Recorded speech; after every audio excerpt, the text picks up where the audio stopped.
오늘은 믿음 도약하지 않으면 추해진다는 주제로 하나님의 말씀 함께 나눌까 합니다. 키에르케고르라는 실존주의 철학자가 믿음의 도약이라는 용어를 만들어냈죠. 믿음이란 어떤 겁니까? 믿음이란 이렇게 그냥 성장해가는 완만하게 성장해가는 게 아니라 계단과 같이 이렇게 성장해가는 게 믿음이라는 거죠. 어느 순간에 다다랐을 때 믿음이 한 단계 전부하는 것, 그런 게 바로 도약하는 믿음이라고 이야기하는 겁니다. 작품 하나가 전시회에서 칠흑 같은 어두운 계단이 있는데, 그건 누군가 이렇게 계단을 첫 발을 내디뎌서 밟을 때 비로소 불이 환하게 켜지는 그런 작품이 있었다 그래요. 이 작품은 우리가 계단 전체를 보지 못할 때조차도 그게 우리를 원하는 목적지로 인도해 주실 거라고 믿고 하나님과 함께 그 첫 발을 내디딜 때 그렇게 우리에게 길이 열린다는 걸 보여주기 위한 작품이라 그럽니다. 우리가 살아가는 순간순간 우리가 믿음으로 행하는 어떤 중요한 결정이 우리의 삶을 좌우한다는 거죠. 우리가 믿음으로 내걷는 그 걸음이 우리의 인생을 새로운 장으로 인도해 간다는 겁니다. 여러분, 히브리서 11장에 그런 사람들이 많이 등장하지 않습니까? 아브라함과 모세와 라합과 같은 사람들, 그런 사람들이 믿음의 도약을 이루고 어느 한순간 믿어서 하나님의 믿음의 영웅이 되어지는 걸 우리가 함께 확인하잖아요. 우리의 삶 속에서도 어려운 환경이 만날 때 우리가 하나님에 대한 믿음을 도약할 수 있으면 우리에게 새로운 믿음의 장, 우리에게 새로운 축복의 장, 은혜의 장이 그렇게 열려질 수 있다는 겁니다. 우리가 살아가면서 우리는 도약하는 믿음 생활을 해야 된다는 거죠. 근데 오늘 우리 본문에 등장하는 사울은 어땠어요? 그렇지 못했단 말이죠. 사울을 보면 가슴이 그냥 답답해지는 그런 인간에 속겠습니다. 우리가 만나면 시원시원한 사람이 있는가 하면 오늘 본문에 등장하는 사울처럼 그냥 만나는 게 답답하고 되게 그냥 그렇게 부담스러운 그런 사람이 있잖아요. 왜 답답한 겁니까? 왜 사울이 답답하죠? 지독하게 믿음이 있지 않기 때문이란 말이죠. 하나님이 믿음의 근거들을 수없이 그에게 주고 또 줌에도 불구하고 하나님을 믿지 못해요. 믿음의 도약을 해야 되는데 하나님이 믿음의 도약을 할 수 있도록 믿음의 근거들을 끊임없이 제시하고 또 제시하는데 그걸 믿지 못하고 받아들이지 않는단 말이죠. 지독하도록 안 믿는 사람, 그 사람이 오늘 본문에 등장하는 사울이란 말이죠. 한마디로 말하면 왕감이 아니라는 겁니다. 세상에 뭐 이런 사람이 다 있나? 이럴 정도로 지겹게도 안 믿었던 사람, 그래서 사람을 답답하게 만든 사람, 그게 바로 오늘 본문의 사울이란 말이죠. 그래서 속 터지는 건 만두만 터지는 게 아니라 이렇게 지겹게 안 믿는 사람 보면 속이 그냥 다 터진단 말이죠. 뭐 세상에 저런 인간이 다 있나? 저렇게 많은 것들을 보고도 어떻게 믿지 않아? 아니 저런 인간은 도대체 어떻게 해야 믿는 거야? 이런 생각을 갖게 만든다니까요. 여러분, 라합처럼 믿음의 도약을 이룬 사람을 보면 그냥 속이 시원해지잖아요. 그죠? 속이 뻥 뚫리지 않습니까? 그런데 사무엘이 왕으로 기름 부으면서 너는 이제 이스라엘 왕이야 라고 말하는데도 불구하고 오늘 본문의 사울은 전혀 믿지 않는단 말이죠. 정말 그런지 1절 같이 한번 볼까요? 1절 말씀 같이 읽겠습니다. 시작. 이에 사무엘이 기름병을 가져다가 사울의 머리에 붓고 입맞추며 이르되 여호와께서 내게 기름을 부으사 그의 기업의 지도자로 삼지 아니하셨느냐. 왕으로 삼겠다고 기름을 부었잖아요. 기름 부었다는 건 뭐예요? 너는 이제 왕이라는 걸 그렇게 선포한 거란 말이죠. 그런데 사무엘은 어때요? 그걸 믿지 못한단 말이죠. 아마 하나님이 속이 터졌을 것 같아요. 사무엘도 아마 속이 터지지 않았겠습니까? 믿어야 하나님이 준비하신 축복을 내려주시고 은혜를 부어주시는데 믿지를 않아. 그러니까 예비하시고 준비하신 그 축복이 오지를 않는 거예요. 줄 수가 없는 거예요. 근데도 불구하고 하나님은 사울을 포기하지 않죠. 사울이 믿음을 도약할 수 있도록 끊임없이 믿을 수 있는 근거들을 그에게 제시하고 또 제시하신단 말이죠. 왜요? 그가 믿음이 자라야만 왕으로서 바르게 행할 수 있기 때문에 그런 겁니다. 그렇다면 믿음이 도약할 수 있도록 하나님은 어떻게 도우실까요? 첫째로 징조를 주신단 말이죠. 징조를 허락하세요. 여러분, 하나님이 징조를 주시는 목적이 뭡니까? 믿으라고 주시는 거죠. 믿으라고. 믿음이 도약하도록, 믿음이 성장하도록, 믿음이 성숙해지도록 하나님께서 징조를 주신단 말이죠. 그러니까 이런 징조가 없더라도 우리가 잘 믿으면 하나님의 마음이 시원해지셔서 우리에게 큰 역사를 이루는 장에 우리를 사용하시지 않겠습니까? 하나님은 믿음을 도약시키려고 이 세 가지 징조를 오늘 본문에 보면 주시는 걸 우리가 만난단 말이죠. 첫 번째 징조는 어떤 겁니까? 아주 일반적인 징조죠. 우리가 우연히 일어난 거야 이렇게 착각할 정도와 같은 그런 징조를 우리에게 보여주시는 걸 확인할 수 있죠. 2절과 3절 말씀 같이 한번 읽어보도록 하겠습니다. 2절과 3절이 첫 번째 징조예요. 읽겠습니다. 시작. 내가 오늘 나를 따라가다가 베냐민 경계 셀사에 있는 라헬의 묘실 곁에서 두 사람을 만나리니 그들이 내게 이르기를 내가 찾으러 갔던 암나귀들을 찾은지라 내 아버지가 암나귀들의 염려는 놓았으나 너희로 말미암아 걱정하여 이르되 내 아들을 위하여 어찌하리요 하더라 할 것이요. 사울의 문제는 지금 뭐예요? 그의 가정에 커다란 문제가 있었던 건 어떤 겁니까? 암나귀를 잃어버렸단 말이죠. 그것도 하나 둘이 아니라 암나귀들, 그러니까 여러 개를 잃어버렸어요. 제가 지난주에 얘기한 것처럼 암나귀는 지금으로 말하면 1톤 트럭 같은 거, 그런 걸 여러 대를 다 잃어버렸단 말이죠. 그래서 그걸 찾으라고 사울을 보낸 거잖아요. 근데 너가 가다 보면 누굴 만나요? 두 사람을 만날 거야. 그리고 그 사람이 암나귀들 찾았다고 이야기할 거야. 그렇게 지금 말씀하시는 거란 말이죠. 예? 그러니까 이런 건 기적은 아니죠. 그죠? 우리도 그건 우연 아니겠어? 가다가 두 사람 만날 수 있지. 찾았다는 거 그냥 누군가 얘기할 수도 있는 거지. 이렇게 이야기할 수 있단 말이죠. 그런데 사울에겐 이 문제가 뭡니까? 자기가 가진 어려운 문제를 해결한 것이란 말이죠. 해결하신 것. 예? 그러니까 하나님께서 우리가 힘들어하는 어떤 문제를 풀어주시는 게 우리에게 믿음을 갖도록 하시는, 믿음을 성숙하게 하시는 징조로 주실 때가 있다는 거죠. 예를 들면 아들이 공부를 되게 못하는데 어느 날부터 공부를 잘해. 공부를 지겹게도 하라 그래도 안 했는데 얘가 사람이 돼서 공부를 하기 시작해. 나는 이렇게 진급이 되게 안 돼. 진급할 가망이 없어진 것 같아. 근데 어느 날 진급이 되는 거야. 아이가 그냥 지병 때문에 끌끌 앓고 늘 그냥 아프고 이 병이 평생 갈 것 같았는데 어느 날 깨끗이 앓던 병이 낫는 것 같은 거. 그런 게 징조일 수 있단 말이죠. 하나님께서 우리에게 믿음을 갖도록 하게 하시는 징조로 우리에게 주신 것일 수 있단 말이죠. 이런 징조를 보고 주님 감사합니다, 주님 믿습니다 라고 하면 좋은데 이게 안 되는 거죠. 이게 안 되는 거.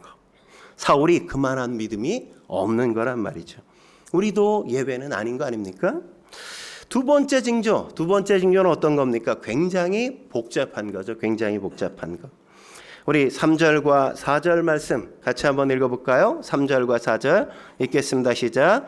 내가 거기서 더 나아가 다볼 상수리 나무에 이르면 거기서 하나님을 배우러 베델로 올라가는 세 사람을 만나리니 한 사람은 염소 새끼 셋을 이끌고 한 사람은 떡 세 덩이를 가졌고 한 사람은 포도주 한 가죽 부대를 가진 자라. 그들이 내게 문안하고 떡 두 덩이를 주겠고 너는 그의 손에서 받으리라. 여러분 생각해 보세요. 이런 일을 만난다는 거 이렇게 복잡한 게 가능하겠습니까? 이런 예언이 성취된다는 건 거의 아이폰 푸는 것 같은, 아이폰을 걸어 잠그면 못 푼다며요. 그것보다 더 풀기 어려운 확률의 문제. 그게 바로 이런 문제 아니겠습니까? 뭐라고 얘기해요? 내가 베델로 올라가다 보면 몇 사람을 만나요? 세 사람 만나요. 첫 번째 사람 뭐예요? 염소 세 마리를 끌고 갈 거래. 두 번째 사람은 떡 세 덩이를 들고 갈 거래. 세 번째 사람은 뭐예요? 포도 한 가죽 부대를 들고 걸어갈 거래요.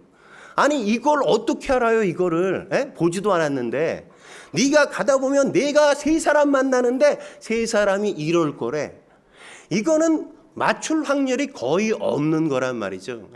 이런 예언을 하면 믿습니다 이렇게 고백해야 되는데 이 사울이 믿지를 못한단 말이죠. 믿지를 못해. 근데 여기에 더해서 뭐라고 얘기합니까? 근데 떡 가지고 간 사람이 가져가던 떡 두 덩이를 너한테 줄 거야 이렇게 얘기하는 거죠. 여러분 이 떡이 뭔지 아세요? 사실 이 염소 새끼, 떡덩이, 이 포도주는 뭐냐면 하나님을 예배하기 위해, 제사하기 위해 가져가는 물건이라고요. 그러니까 하나님께 드린 떡덩이 누가 먹을 수 있어요? 제사장과 왕 외에는 먹을 수 없다고요.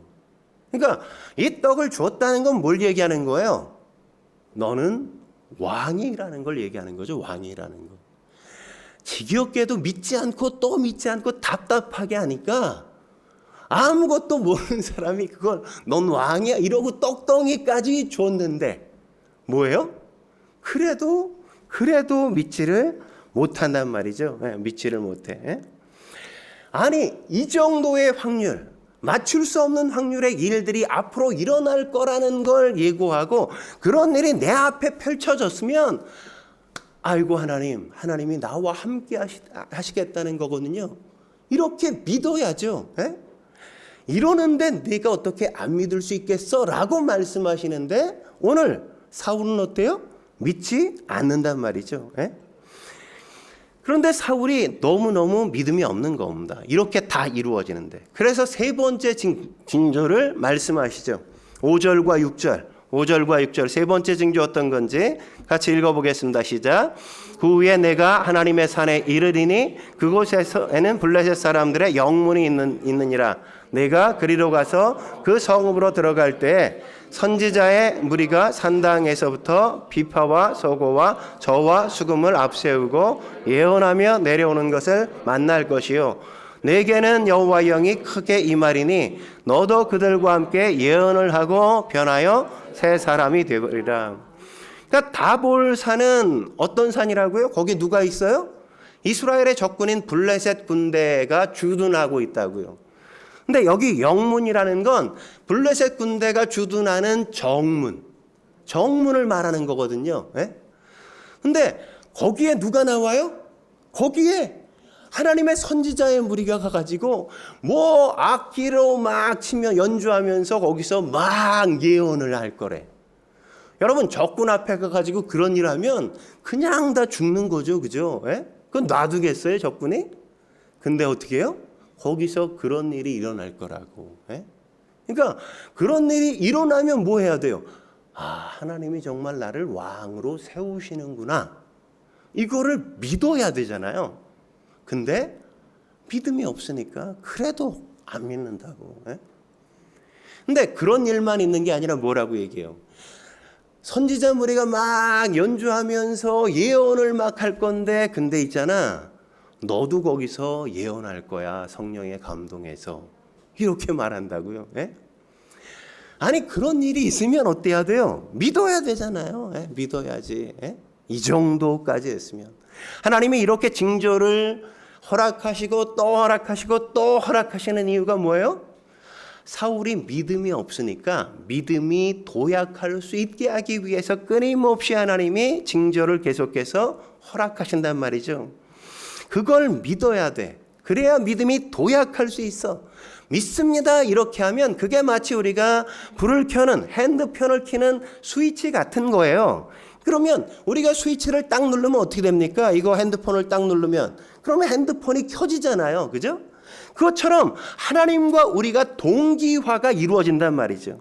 하나님의 능력이 임하게 되어지고 하나님의 축복이 임하게 되어지고 하나님의 은혜가 임하게 되어지고 하나님이 다 이루어 주시는 걸 경험하게 되는 겁니다. 그러면 어떻게 해야 돼요? 이제 내가 말씀대로 살겠습니다. 이제 내가 믿음대로 살겠습니다. 그렇게 하고 나가야 되는데 지금 사울은 안 믿고 있단 말이죠. 안 믿고 있어. 우리도 그럴 때가 있지 않습니까? 이런 것들 하나님의 은혜를 얼마나 많이 경험해 왔어요. 근데 또 다른 문제가 딱 내 앞에 벌어지면 어떻게 합니까? 내가 또 어떻게 하지? 이런 고민을 하고 이런 걱정을 하고 앉았다고요. 어때야 되는데 하나님의 말씀대로 이루실 거야. 주께서 하실 거야. 이렇게 믿고 믿음의 고백을 해야 되는데 우리는 또 염려하고 있고 늘 그렇게 하고 있단 말이죠. 그래서 은혜를 붙드는 믿음이 필요한 겁니다. 왜 징조를 이렇게 허락하세요? 믿음의 훈련, 믿음의 도약을 위해서 하나님께서 허락하신단 말이죠. 제가 또 은혜를 붙들겠습니다.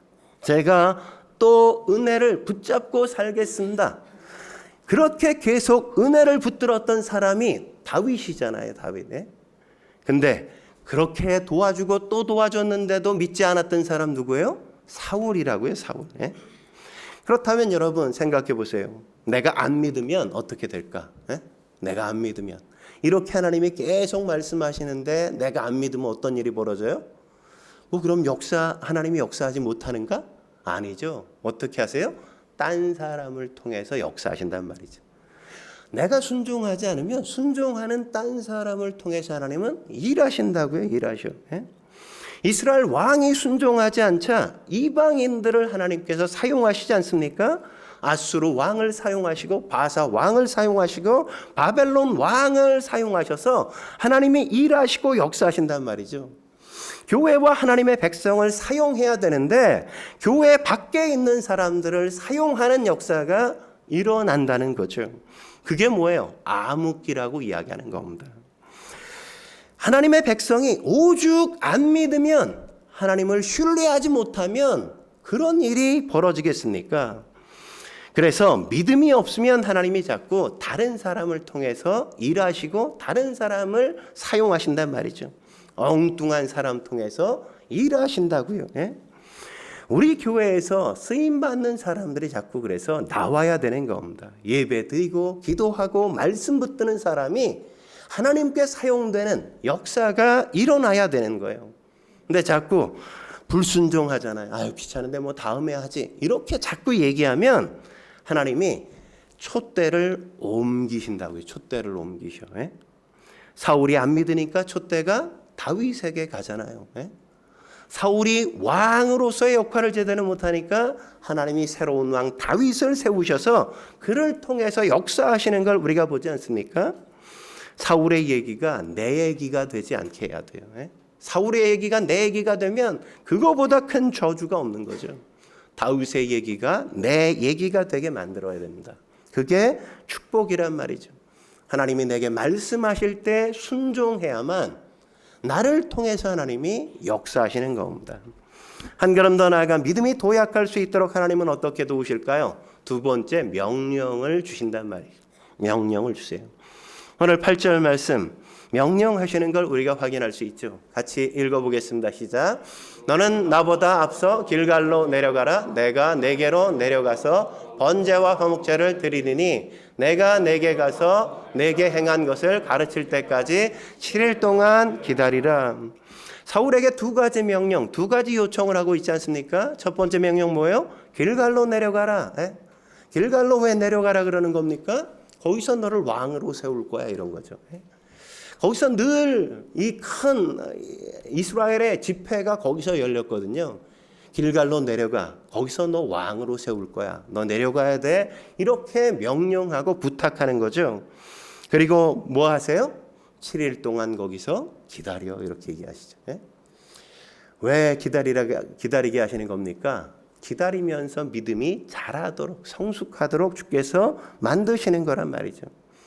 믿음은 어디서 자라냐? 하나님의 역사를 막 볼 때 믿음이 자라는 게 아니라 아무 일도 일어나지 않아도 조용히 기다리는 그 시간 속에서 우리가 하나님을 바라볼 때 우리의 믿음이 자라는 거란 말이죠. 길갈로 가. 7일 동안 기다려. 그런데 사울은 믿음이 없어요. 그래서 어떻게 합니까? 길갈로 가지 않고 집으로 간다고요. 집으로 가. 집으로. 땡땡이 친 거죠. 그죠? 땡땡이 쳤어. 믿음이 없어요. 얼마나 답답한 일입니까? 그래서 길갈에서 바로 왕이 돼야 되는데 지금 왕이 되지 못하고 11장에 넘어가야만 왕이 되는 이런 일들이 일어나는 거예요. 하나님의 역사가, 하나님의 축복과 은혜가 지연된다고요. 계속해서. 여러분 15장까지 이 사울 얘기가 계속 나오는데 우리가 사울 얘기를 쭉 보면 맨날 믿음 없는 얘기만 하는 게 사울의 모습이란 말이죠. 왜 이걸 하나님이 우리에게 보여주시는 겁니까? 반면교사로 삼으라는 거죠. 그런 믿음 없는 인생, 그렇게 답답한 인생 살지 말라는 겁니다. 왜 답답해요? 믿음이 없으니까 답답하죠.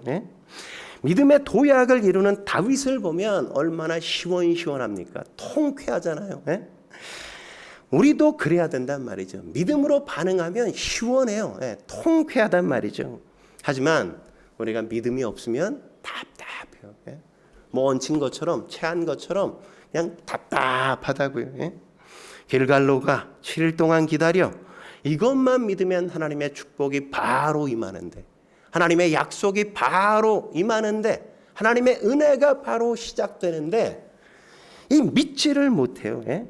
믿고 가면 앞으로 승승장구하는 역사가 계속해서 쓰여질 건데 믿음이 없으니까 그런 역사가 이루어지지 않는 걸 우리가 보잖아요. 예? 길갈로 가 그랬더니 집으로 토끼질 않나.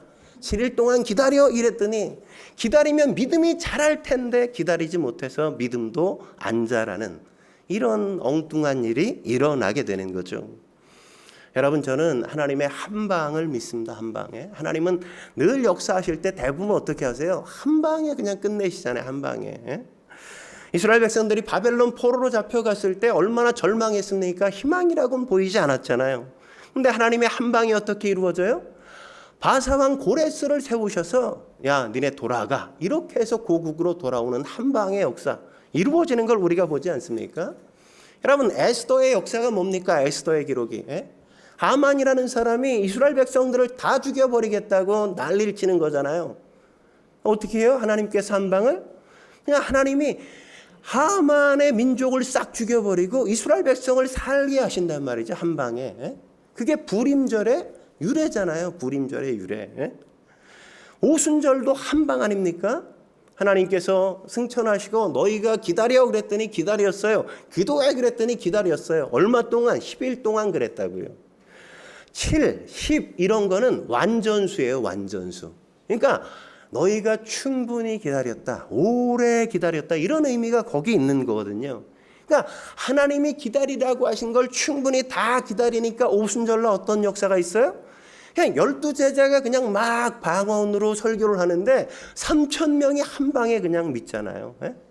그러니까 하나님은 언제나 역사하실 때 대부분 그렇게 뭐 찔끔찔끔 이렇게 주시지 않고 한 방에 그냥 끝내시고 역사하실 때가 많단 말이죠. 예?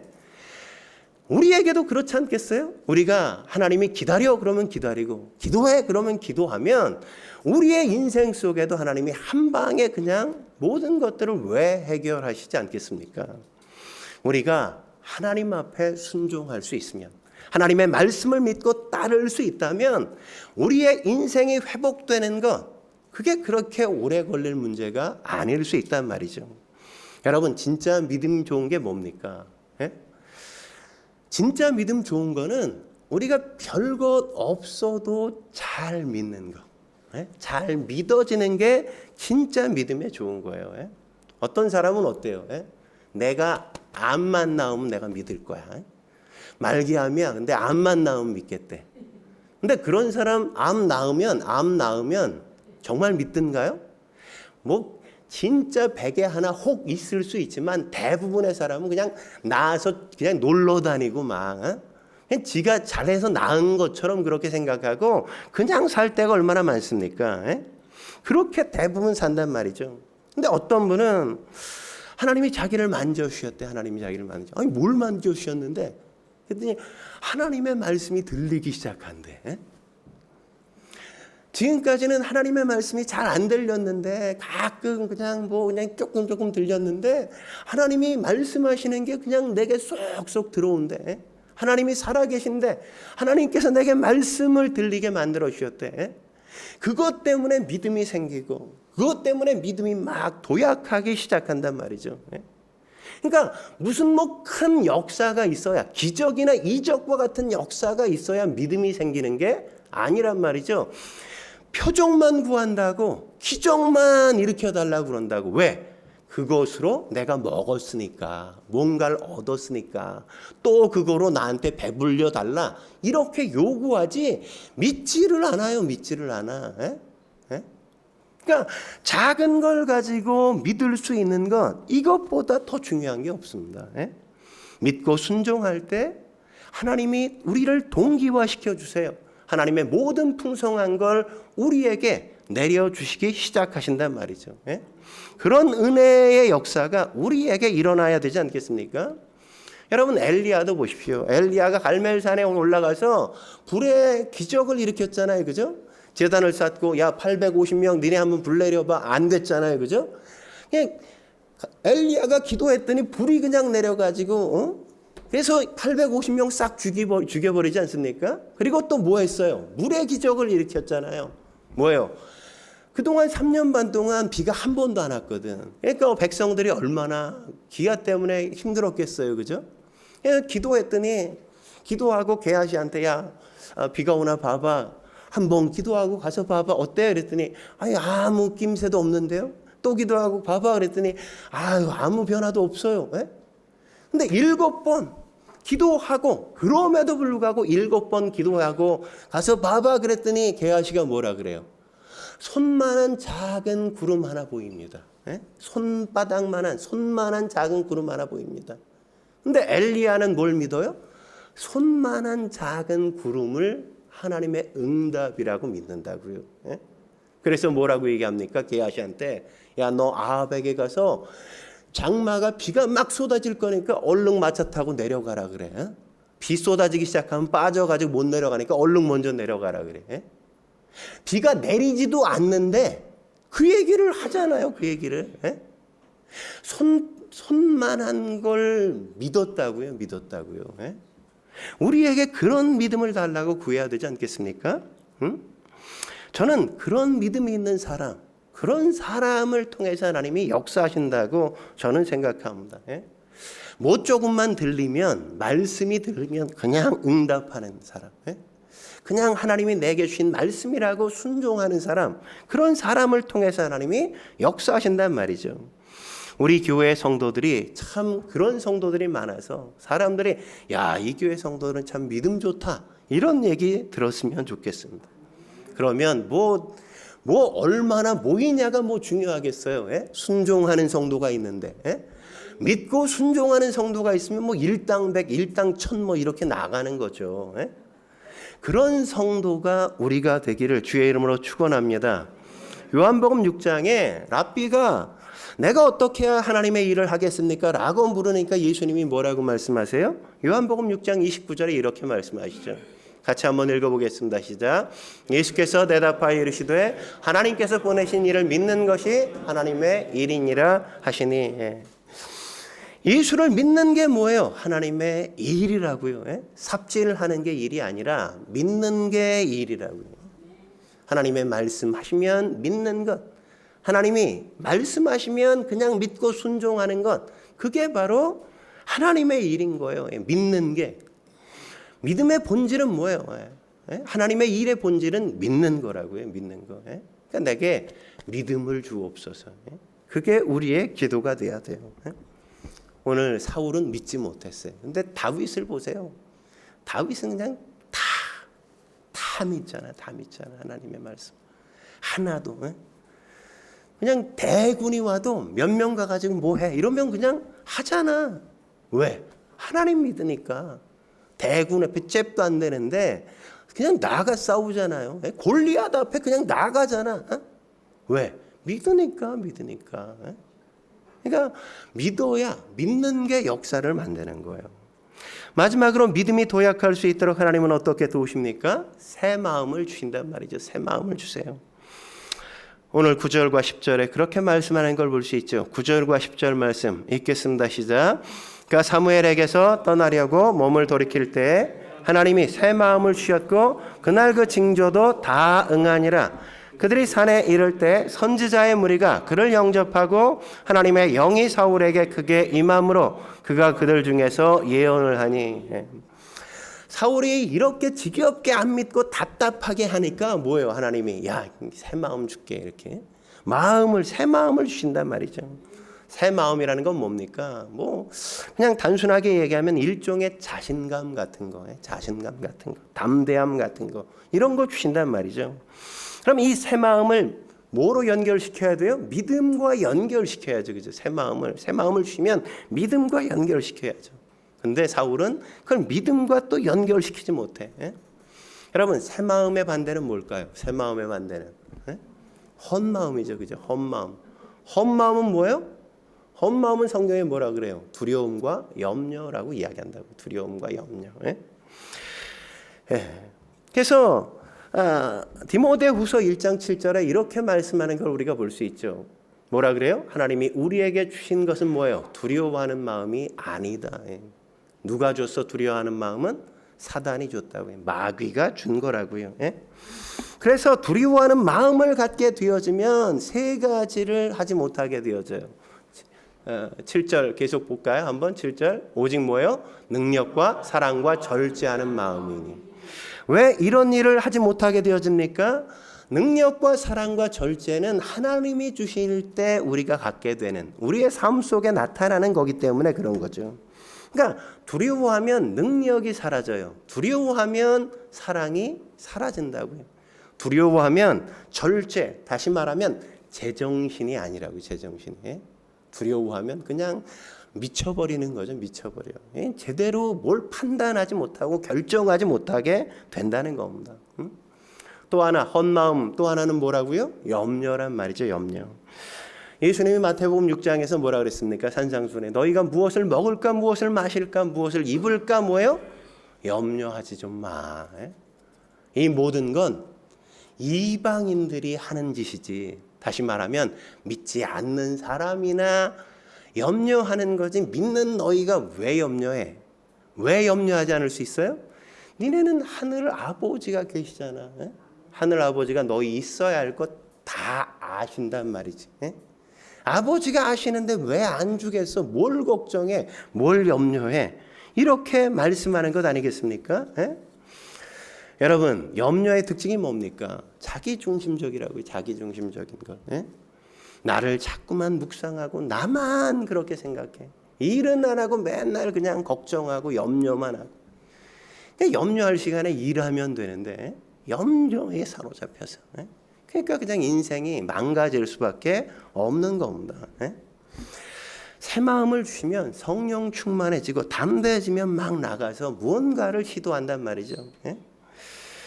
하나님을 위해 내가 뭘 할 수 있을까? 이웃을 위해 뭐가 필요할까? 뭐 이런 생각을 하다 보니까 하나님을 섬기게 되어지고 이웃들의 필요를 이렇게 채워주면서 선한 영향력을 끊임없이 만들어갈 수 있는 것 아니겠습니까? 염려를 이기는 방법이 뭐예요? 자꾸만 하나님의 일을 하는 거죠.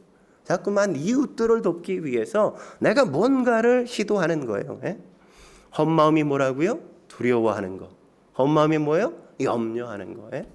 그런 것들을 싹 버리고 새 마음 뭐예요? 자신감을. 하나님이 다 하실 거야 라는 것에서 오는 자신감. 자신감을 갖고 당당하게 사는 거죠.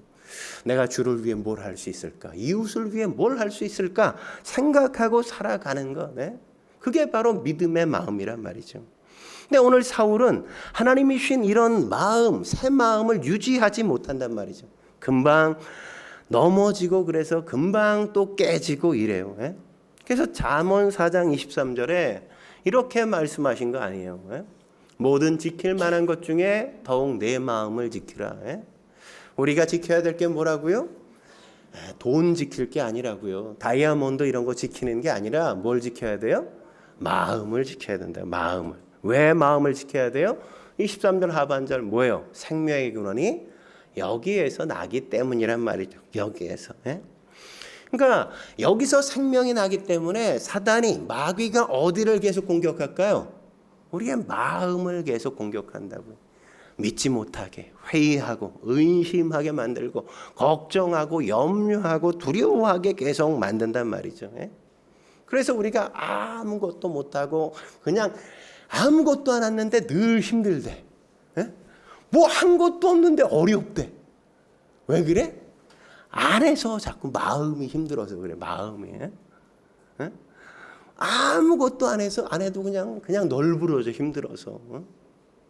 그런 거는 마음이 계속 사단에게 노출돼서 내가 그냥 마음이 너무너무 산만한 거죠.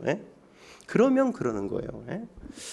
그래서 강건한 마음을 가져야 된다. 담대한 마음을 가져야 돼. 흔들리지 않는 마음을 가지려고 해야 된단 말이죠. 그러려면 뭐가 있어야 돼요?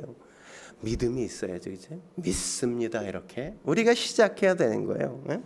그러면 이긴단 말이죠. 이겨요. 예? 굳건한 마음을 갖기 위해 우리가 해야 될 건 뭐겠습니까? 우리가 굳건한 마음이 굳건해지려면 뭘 해야 될까요?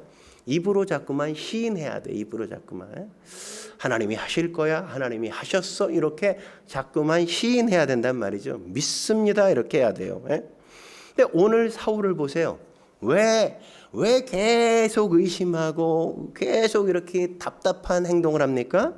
입으로 시인하지 못하거든요. 16절 정말 그런지 한번 볼까요? 16절 읽겠습니다. 시작. 사울이 그의 숙부에게 말하되 그가 암나기들을 찾았다고 우리에게 분명히 말하더이다 하고 사무엘이 말하던 나라의 일은 말하지 아니하니라. 아니 지금 중요한 게 뭐예요? 암나기 찾은 게 중요해? 왕으로 내가 서는 게 중요해? 예? 왕으로 서는 게 중요한 일이고 암나기 찾은 건 아무것도 아닌데 뭐만 얘기해? 암나기 찾았다는 얘기만 하고 진짜 얘기해야 될 하나님이 나를 왕으로 삼으신대. 이 얘기는 하지 않는다고요. 예? 그러니까 입으로 시인하지 않잖아. 하나님이 날 왕으로 삼으셨어. 하나님이 날 왕으로 세우실 거야. 이렇게 자꾸 선포하고 입으로 자꾸 말해야 되는데 그냥 에이 설마 그러겠어 뭐 이러고 소심해가지고 말을 하지 못해. 그러니까 믿음이 안 생기죠. 굳건해지지 않죠. 나를 왕으로 세운다는 말씀을 계속할 수 있어야죠. 그럼에도 불구하고 하나님이 어떻게 하세요? 사무엘을 통해 미스바에 사람들을 모으시잖아요. 하나님이 한 방에 그냥 또 이루시는 걸 보여주는 거죠. 그래서 하나님이 사울을 통해 한 방 날리는 걸 보여주시는 이유는 뭐겠어요? 야, 이젠 좀 믿어봐. 이러는 거 아니겠어요? 근데 사울은 또 못 믿어. 예? 미스바에 어떻게 해요? 사무엘이 사람들을 보내 12지파에서 한 지파에 1000명씩 오라고. 예? 그래서 미스바에 다 모였어. 한 지파에서 1000명씩이니까 12지파면 몇 명? 12,000명이 모였어. 예? 12,000명 모인 데서 어느 지파에서 왕이 날지 한번 뽑아보자. 그래서 딱 뽑았는데 제일 작은 베냐민 지파가 뽑혔어. 베냐민 지파에서 또 딱 뽑았는데 마드리 가족이 뽑혔어. 마드리 가족 가운데 또 뽑았는데 기스의 아들 사울이 뽑혔단 말이죠. 기스의 아들 사울이. 그러면 하나님 정말 죄송해요. 제가 믿지를 못해서 정말 죄송해요. 하나님 제가 믿겠습니다. 이제 하나님 앞에 나의 삶을 드리겠습니다. 믿음으로 살겠습니다. 이래야 되잖아요. 근데 사울은 어떻게 해요?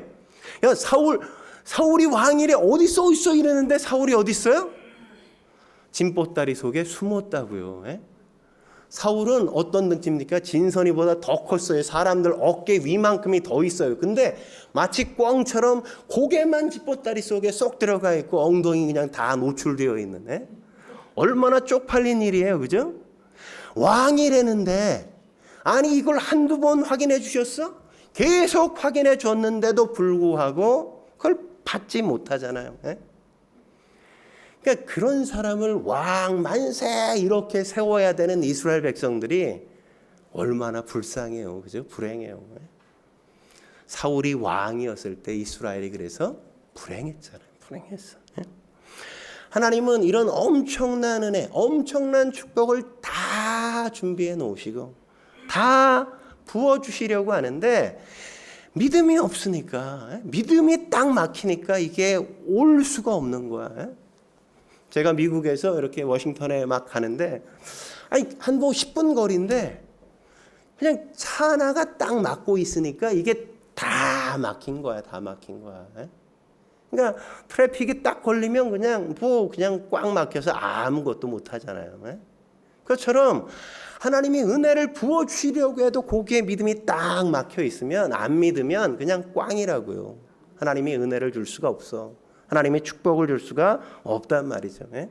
믿어야 뻥 뚫려서 은혜가 오고 축복이 오고 하나님의 역사가 막 내 삶 속에 이루어지는데 믿지를 못하니까 안 이루어진다고요. 사울만이 아니라 우리도 마찬가지라고요. 안 믿으면 하나님이 뭘 준비하셔도 우리가 받을 수가 없죠. 그러니까 하나님이 문제가 아니라 우리가 믿지 못하는 게 문제인 겁니다. 영적 싸움은 뭐예요? 그래서 믿는 싸움이에요. 우리에게 믿습니다. 이렇게 갈 거냐 아니면 그냥 내 마음대로 할 거냐, 그 싸움이잖아요. 저는 여러분들이 믿음의 싸움에 승리하시길 주의 이름으로 축원합니다. 믿음이 도약해야 돼요. 믿어야 순종하고 순종하면 하나님의 축복이 열리는 겁니다. 하나님은 다 준비하셨어요. 세상이 감당할 수 없는 그런 믿음의 사람들이 되시게 주의 이름으로 축원합니다. 기도하시겠습니다. 거룩하신 하나님 아버지, 오늘 우리의 삶 속에 참된 믿음을 구하시고 요구하시는 주님 앞에 우리의 믿음 없는 것을 내려놓게 하시고 하나님의 말씀을 붙들고 말씀 앞에 믿음으로 응답하며 나가는 저희가 되게 해 주옵소서. 염려와 두려움이 우리를 사로잡지 않고 믿음이 우리의 인생을 마음껏 펼쳐가도록 시원시원한 인생, 유쾌하고 즐거운 인생을 우리가 걸어갈 수 있게 주여 도와 주옵소서. 우리 앞에 펼쳐진 작은 문제, 그게 하나님 앞에 아무 문제거리도 아니라는 걸 우리가 의식하게 하셔서 하나님이 하시옵소서, 주님께서 이끌어 주옵소서, 우리가 기도하며 주님의 역사를 보는 그런 인생으로 간증하게 하시고 찬양하게 해 주옵소서. 오늘도 주실 말씀에 감사하며 예수님의 이름으로 감사하며 기도드립니다. 아멘.